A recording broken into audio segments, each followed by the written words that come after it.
चलो, भगवान का लाख लाख शुक्र है, मैं त्रिकुट पहाड़ पर आ गया। अब बस किसी तरह मुझे उस झील तक पहुंचना होगा। फिर आनंद जैसे ही आगे बढ़ता है, उसके सामने एक बेहद खूबसूरत लड़की आकर खड़ी हो जाती है। तुम कौन हो? यहाँ त्रिकुट पहाड़ पर क्या कर रही हो?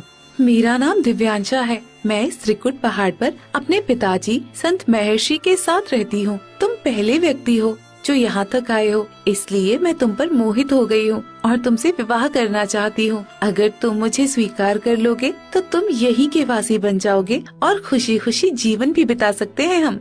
नहीं, मैं यहाँ झील को अपने गांव तक ले जाने के लिए आया हूँ। मेरे गांव वाले प्यास से तड़प रहे हैं और मुझे किसी भी कीमत पर उन्हें प्यास से आजाद कराना है। देखो, तुम मुझे ठुकरा रहे हो। मैं इतनी खूबसूरत हूँ, तुम्हें यहाँ कोई और नहीं मिलेगी। आज तक मेरे लिए कितने लड़कों की लाइन लग रही थी, लेकिन मैंने किसी को भी नहीं अपनाया। आज तुम पहले व्यक्ति हो जिसे मैं दिल से अपनाना चाहती हूँ। मुझे माफ कर दो, मैं तुम्हारी सुंदरता को नहीं ठुकरा रहा, लेकिन इससे ज्यादा जरूरी मेरे गांव वालों की प्यास है। मैं किसी मोह माया में नहीं पड़ सकता, मुझे आगे जाना होगा। आनंद आगे बढ़ जाता है और दिव्यांशा उसे देखते हुए रहस्यमयी तरीके से मुस्कुराने लगती है। मैं जानती थी कि तुम यही करोगे। तुम बिल्कुल उपयुक्त हो इस झील का पानी ले जाने के लिए। फिर दिव्यांशा हंसते हुए रहस्यमयी तरीके से वहाँ से गायब हो जाती है। थोड़ी ही दूर जाने के बाद अब आनंद एक बहुत बड़े झील के पास पहुँच जाता है, जहाँ पानी इतना चंचल होता है कि उसे देखते ही आनंद मोहित हो जाता है। अरे, ये झील तो सचमुच यहाँ है। अब मैं क्या करूँ? इसे गांव तक कैसे ले जाऊँ? मुझे बहुत प्यास भी लगी है। क्या करूँ? पानी पीकर साथ ले जाऊँ? मुझे कुछ समझ में नहीं आ रहा। तभी दिव्यांशा झील के बीचों बीच से बाहर आ जाती है। ये क्या? तुम इस झील में कैसे आ गई? मैं इस झील की रक्षिका हूँ। ये झील किसी गलत हाथों में ना जाए, इसलिए मैं तुम्हारी परीक्षा ले रही थी।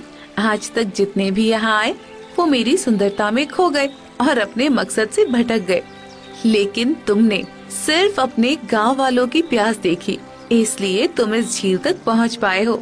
लगता है तुम्हें बहुत प्यास लगी है और तुम पूरे दिन का सफर तय करके आए हो, इसलिए पहले इस झील का पानी पीकर अपनी प्यास बुझा लो। अगर मैं इस झील का पानी पी लूंगा और लालच कर बैठा तो कहीं मेरी सारी मेहनत और ये पानी व्यर्थ न हो जाए। नहीं, मुझे ऐसा नहीं करना चाहिए। आनंद मन में संघर्ष करता हुआ झील के सामने खड़ा रहता है। नहीं, मैं इस झील का पानी नहीं पी सकता। ये बहुत पवित्र है और पूरे गांव वालों की उम्मीद इससे जुड़ी है। अगर मैं अपनी प्यास बुझा लूं और गांव वाले प्यासे रह जाएं, तो ये ठीक नहीं होगा। वैसे भी मैं 3 दिनों से बिना पानी पिए ये सफर कैसे कर रहा हूँ, मुझे खुद समझ में नहीं आ रहा। क्योंकि तुम्हारे अंदर गांव वालों की प्रार्थनाएं और साधु महाराज का आशीर्वाद है, इस वजह से तुम्हें प्यास नहीं लगी। और अगर आनंद तुम इस झील का पानी पी लेते हो ना, तो ये झील तुम्हारे साथ गांव तक नहीं जाएगी। अगर तुम इसे गांव तक ले जाना चाहते हो तो इसका एक बूंद पानी भी नहीं पी सकते। ये इस झील का नियम है। अगर तुम इसका पालन करोगे तभी इसको अपने साथ ले जा सकोगे। ठीक है, मैं इस झील को किसी भी कीमत पर अपने गांव ले जाना चाहता हूँ। मैं पानी नहीं पीऊंगा, चाहे मुझे कितनी भी तकलीफ क्यों न हो। सोच लो आनंद, एक प्यासा इंसान 3 दिनों का सफर और करेगा।